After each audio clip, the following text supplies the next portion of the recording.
El atardecer caía lento sobre el campo abierto, tiñendo de naranja y violeta las lomas suaves de San Martín del Valle, un pequeño pueblo escondido entre las sierras del norte argentino.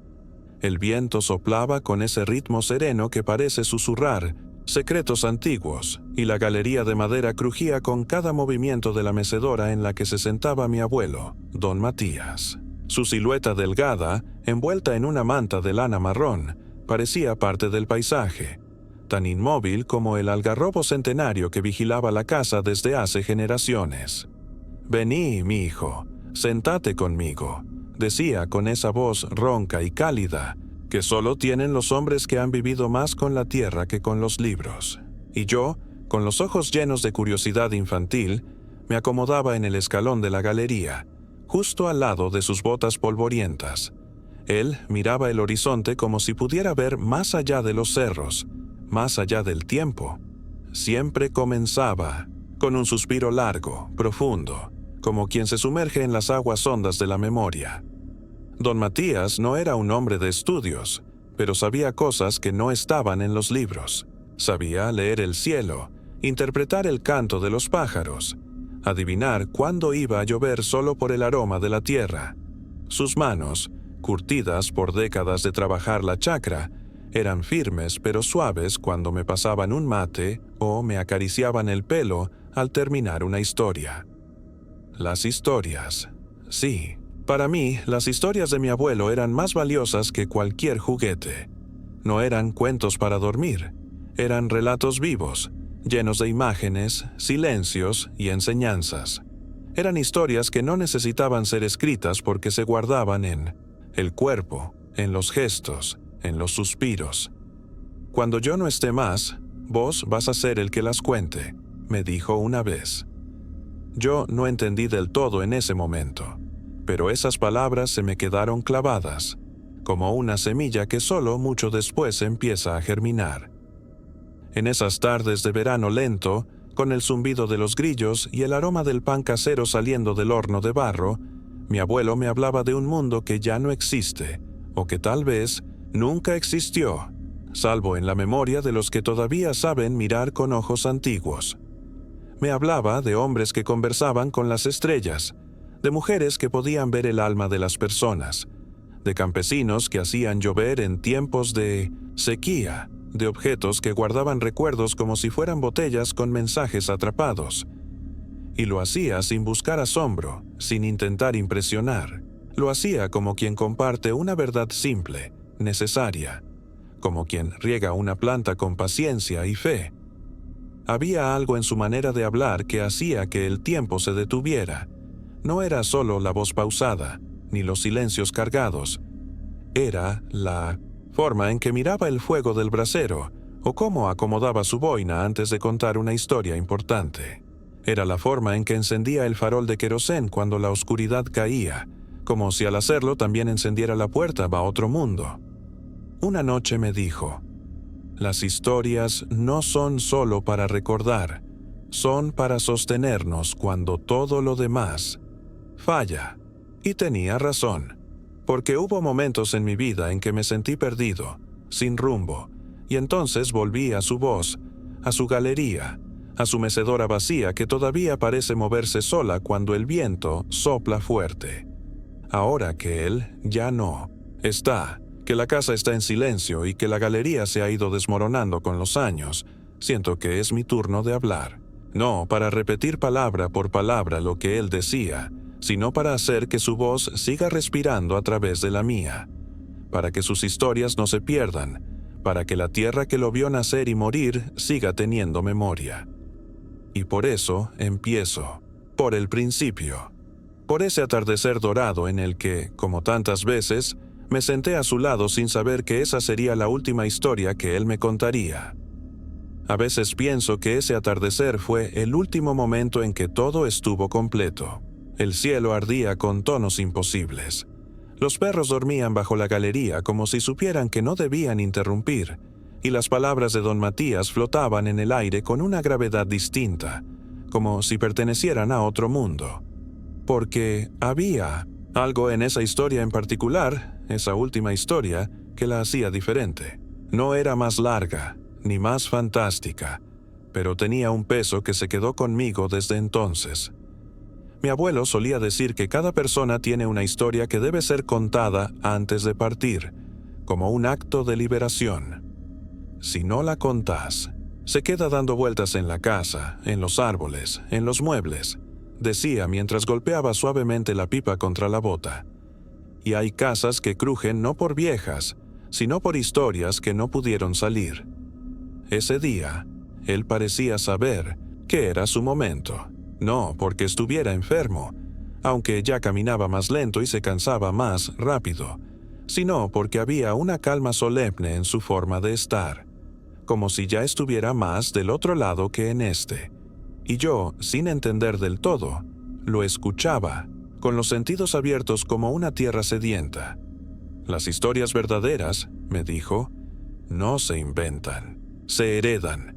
Y con esa frase comenzó a hablar de cosas que nunca antes había mencionado, de su infancia en un campo lejano, de una mujer que curaba con solo mirar, de un amigo que desapareció en la montaña una noche de luna llena, de un reloj que solo funcionaba cuando alguien lo necesitaba de verdad. Mientras hablaba, yo notaba que su voz no era la misma, era más baja, más lenta, pero también más firme, como si ya no hablara solo para mí, sino también para los que venían después. Y ahí entendí que no estaba solo escuchando una historia, estaba recibiendo una herencia. Ese fue el principio de algo que todavía hoy no puedo nombrar del todo, porque hay relatos que no terminan nunca, que se esconden en los silencios, que te siguen en los sueños, que se activan con un aroma o una canción antigua. Y la historia que don Matías me contó esa tarde fue uno de esos relatos, el tipo de historia que, una vez que entra, ya no te abandona. Y es por eso que hoy, después de tanto tiempo, decido escribirla. No para conservarla, sino para dejarla ir, para que otros la escuchen, la vivan, y quizás también encuentren en ella un espejo, una señal, o simplemente un consuelo, en medio del ruido del mundo. La historia que don Matías eligió contar aquella tarde comenzaba con una pregunta. ¿Alguna vez escuchaste hablar de Tomás, el que sembraba lluvia? Yo negué con la cabeza, intrigado. Entonces mi abuelo apoyó las manos sobre las rodillas, miró hacia el campo seco más allá del alambrado, y empezó a hablar con una voz casi reverente. Tomás no era de San Martín del Valle. Nadie sabía exactamente de dónde había venido. Algunos decían que de Salta, otros que de algún rincón olvidado del Chaco. Lo cierto es que llegó en un tiempo en que no llovía hacía meses, cuando los arroyos ya eran hilos de barro y las vacas comenzaban a morir. Nadie le dio mucha importancia al principio. Era un hombre flaco, moreno, de edad indefinida, con un sombrero de ala ancha y un bastón tallado a mano. Se instaló en un terreno abandonado al pie del cerro, donde nadie quería sembrar nada. Mientras los demás miraban el cielo con desesperación, Tomás miraba la tierra. Pasaba horas caminando entre las piedras, marcando surcos con su bastón, observando las grietas del suelo. Al poco tiempo comenzó a cavar zanjas delgadas que serpenteaban cuesta abajo, como si dibujara un mapa secreto. Luego trajo semillas, no de maíz ni de soja, sino de árboles nativos. Quebrachos, algarrobos, chañares. Cada mañana salía con un balde de agua del arroyo moribundo y regaba una por una las pequeñas plantas. «Está loco», murmuraban en el almacén, gastando agua en cosas que nunca van a crecer. Pero Tomás seguía, sin responder a nadie. Durante 2 años trabajó solo. Sus manos se llenaron de heridas, su espalda se curvó, y su ropa quedó tan desgastada como el suelo que intentaba revivir. Hasta que una mañana, sin anuncio alguno, el cielo cambió. Fue una de esas tardes calientes en que hasta las moscas se rinden. La gente estaba adormecida en las galerías cuando se escuchó el primer trueno. Un trueno seco, profundo, que pareció salir de las entrañas de la montaña. Luego vino el viento y con él la lluvia. No una tormenta violenta, sino una llovizna persistente, delicada, que duró horas.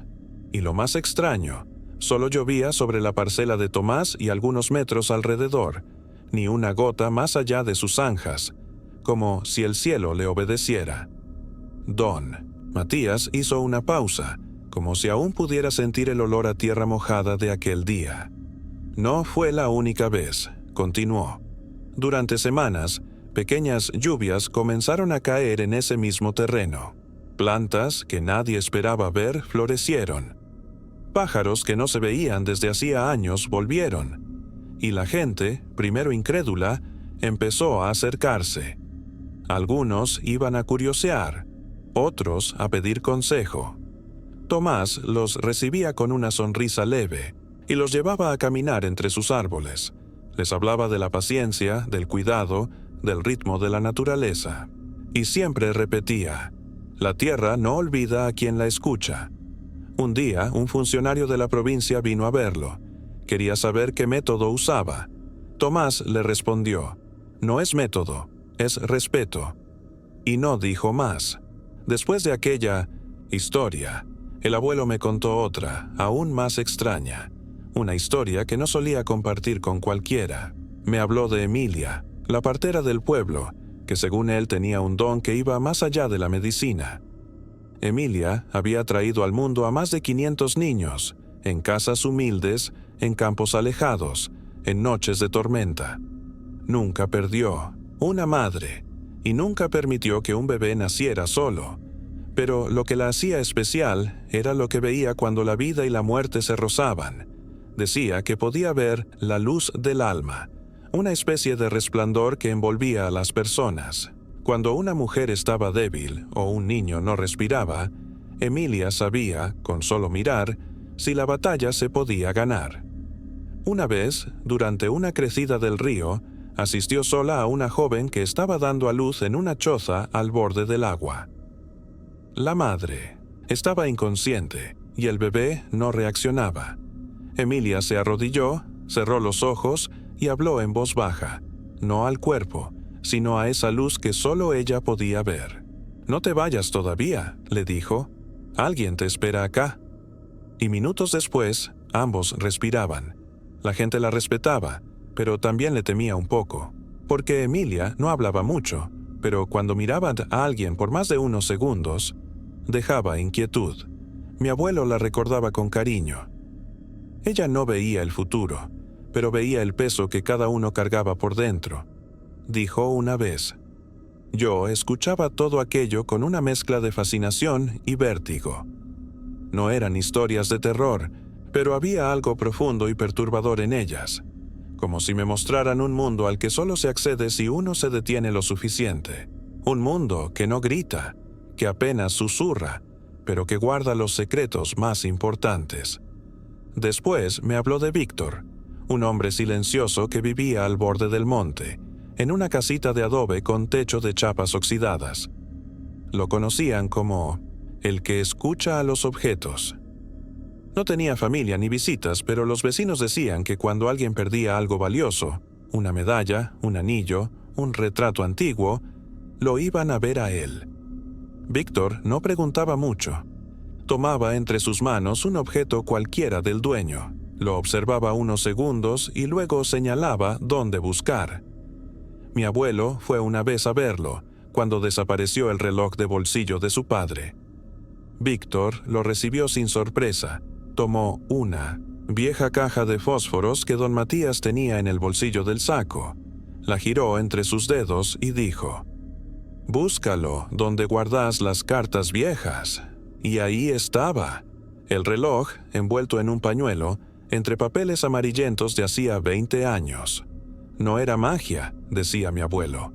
Era otra forma de recordar.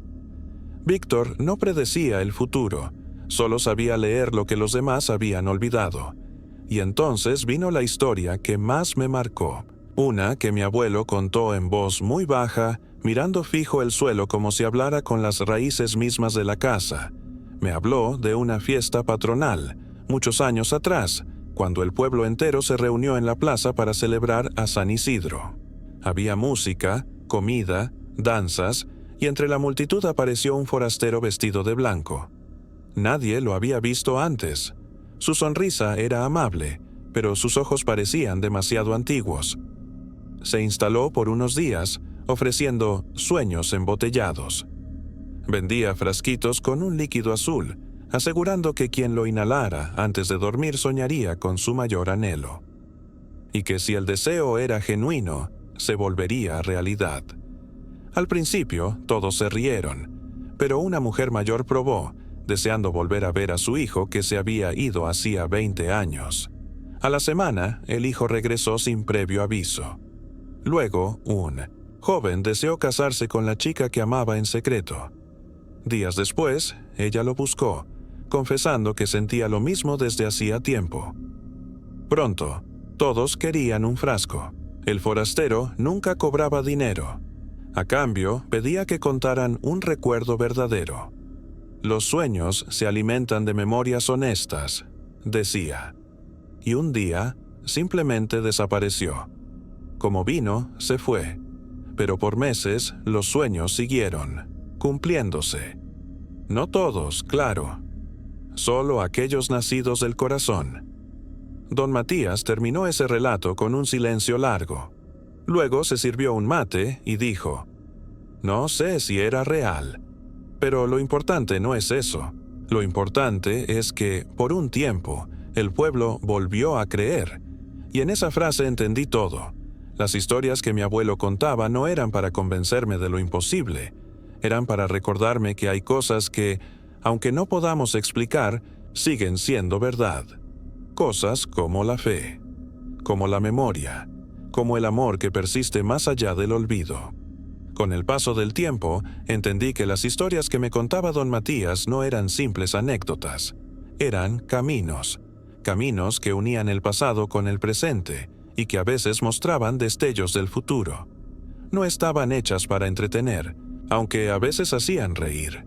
Estaban hechas para sostenernos, para recordarnos quiénes éramos antes de olvidar. Después de aquella última tarde en la galería, mi abuelo ya no volvió a contar otra historia. Su salud se fue apagando como una vela en la brisa. No fue repentino, pero tampoco largo.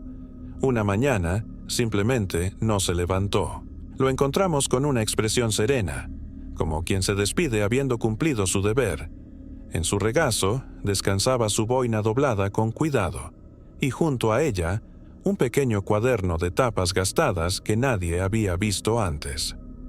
Lo abrí con manos temblorosas. Dentro no había textos largos, ni fechas, ni nombres, solo frases sueltas, pensamientos, retazos de vivencias, preguntas sin respuesta. En la primera página, escrita con letra firme, decía: «Las historias no se guardan, se siembran». Y entonces supe que ese cuaderno no era para él, era para mí. Pasaron los años. La casa quedó vacía por un tiempo, pero nunca en silencio. A veces, al atardecer, podía jurar que la mecedora se movía sola, que alguien caminaba despacio por la galería, que la pava hervía aunque nadie la hubiera encendido.